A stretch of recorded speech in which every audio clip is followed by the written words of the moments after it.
Hello, welcome to the self-learning platform by Dr. Sushma Singh. Today we start Unit 2 Approaches to the Study of India's Foreign Policy. And our topic is Perspective of Interdependence, Complex Interdependence.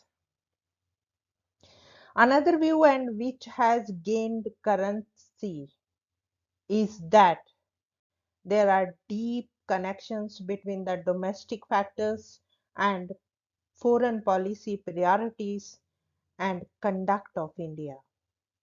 A narrow and simplistic view of political military security is not only static but outmoded also. Writings mostly from the decades of 1990s suggest that Indian foreign policy is undergoing political instability and ideological uncertainty as to the basic goals and means appropriate for the entire gamut of its external relations. A point repeatedly underlined is that international system is much more than interstate system, and it involves various kinds of non-state and trans-state actors and relations. These include, for instance, the transnational corporations, the entire complex of NGOs, INGOs, and international financial agencies. In short, it is deniable that those who influence or have stakes in policy making include societal forces and non-governmental actors, which are both domestic and international. Besides, it is argued that military political security is only one of the dimensions of security of a country. And moreover, such a definition is not only narrow but also takes a static view of state security. Issues related to environmental degradation, trans-border migrations, and the networks of international terrorism, crime, and illicit finances, besides growing poverty in the South and income gap between the North and South, all are matters of security and sovereignty, environmental, economic, and social. Even the great powers, notwithstanding their ability to influence the course of international relations, can be unilateral and are facing a world that is increasingly interdependent and multipolar. To face new types of challenges are required new forms of interstate corporations and trans-state activity. Interdependence is more true of the international relations in the aftermath of the Cold War and with the rapidly integrating economies. Realist understanding of security does not take into account problems such as the growing social and economic gap between the developed countries of the north and the developing country of the south. And within each developing country, the growing gap between the elite and the vast multitude of the poor or population explosion in the developing world and the problem of the migration within and across national borders, or even for that matter, the global environmental degradation. Admittedly, these problems render a realistic view of security as of declining importance and somewhat outdated. Interdependence underscores the aspect of economic globalization. In effective terms, it means the rise of new transnational economic agents, mechanisms, and institutions. These are transnational corporations, World Trade Organization (WTO), and International Monetary Fund and the World Bank, along with the G7 countries.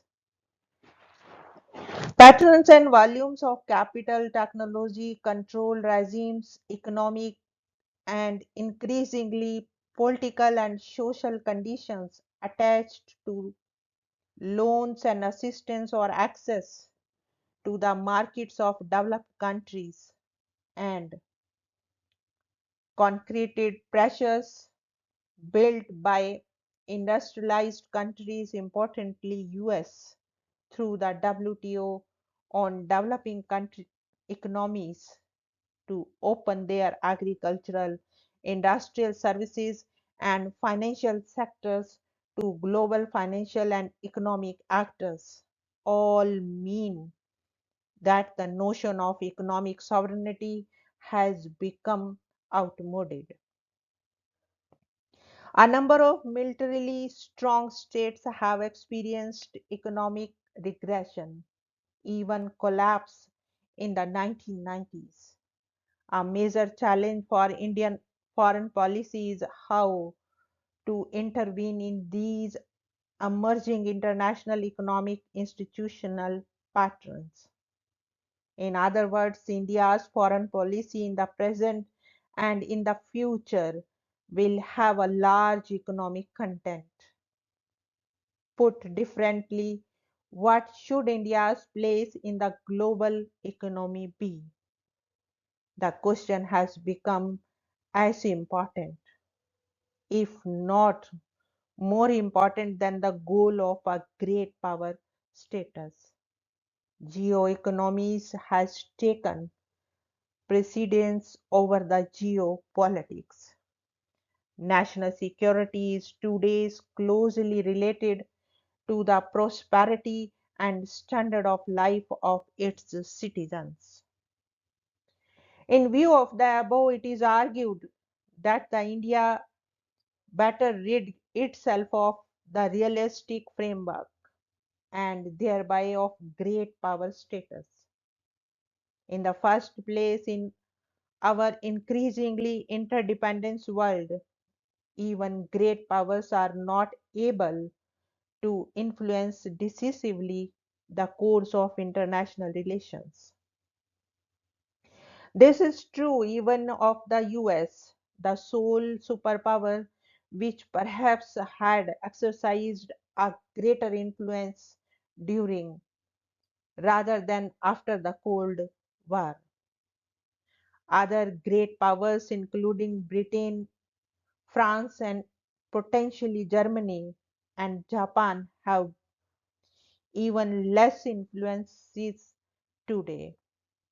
In the complex interdependent world, there is diffusion of power and influence within the international system, favoring the emergence of multipolarity and a concrete of power, and would include India also. More so, India needs to seize and exploit judicially the opportunities that economic globalization is offering. It needs to enter into coalitions of the like minded countries to advance in economic goals.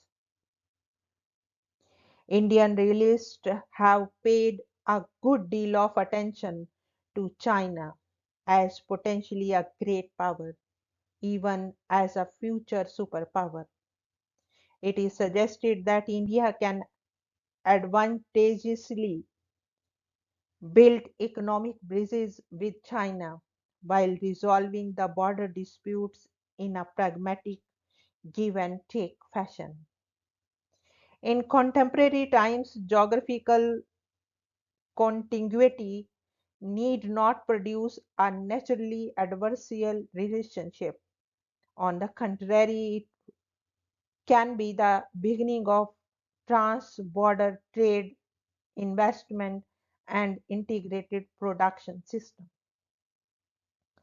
The profile of the two-way trade between the China and India is presented as proof of the logic of geoeconomics. The realist goal of regional preeminence, critics argue, has presented insurmountable problems. In its place, Indian foreign policy should focus foremost on economic cooperation in South Asia. Normally, two aspects of the South Asia centric foreign policy are stressed upon.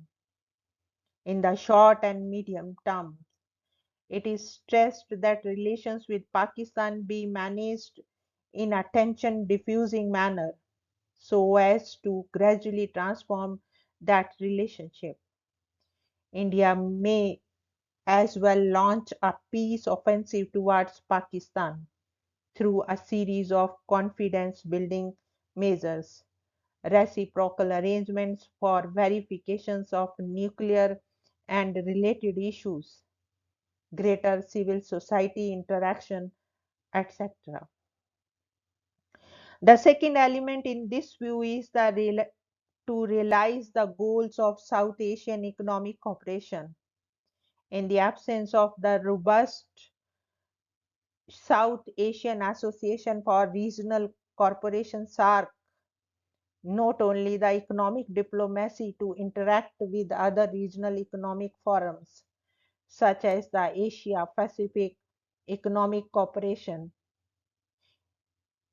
APEC or South American Common Market, etc., will bear limited dividend.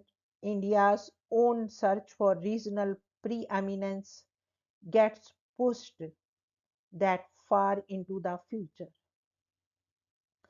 Regional economic cooperation is seen as a stepping stone for an eventual political community in South Asia, which in the long term is also necessary to keep extra regional powers away and out of the region. It is through a complex South Asia centric policy that some satisfactory and enduring solutions could be found to the disturbing interstate relations, be it separatism in Kashmir, trans-border terrorism, influx of Bangladesh refugees, or the Tamil issue in Sri Lanka. Interdependence calls for a different kind of pragmatism that focuses on issues of trade and economic cooperation. Indications of change are already evident.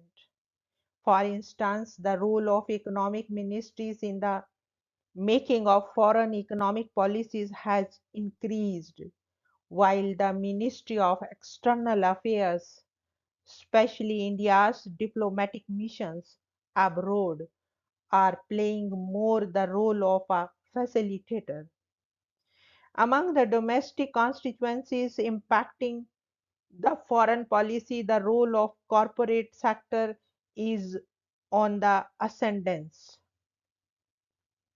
Governments may make policies, but it is the corporate world which is really realizing these policies. It is a moot point whether India's corporate sector has become an influential member of the strategic community. It is to be noted that some of the above analyses are also part of the realist perception, which admit of the metamorphic changes in the international system. Admittedly, Indian strategy is one of muddling through without either racing towards total globalization or relinquishing the conventional political military dimension of the national interest and security. The next point is New World Order. Interdependence between the rich and poor and powerful and the weak are bound to create asymmetrical relationship which enhances the dependence of the poor and weak over the rich and the powerful. Globalization means, among others, that the locus of decision making is shifting beyond the control of national sovereignty.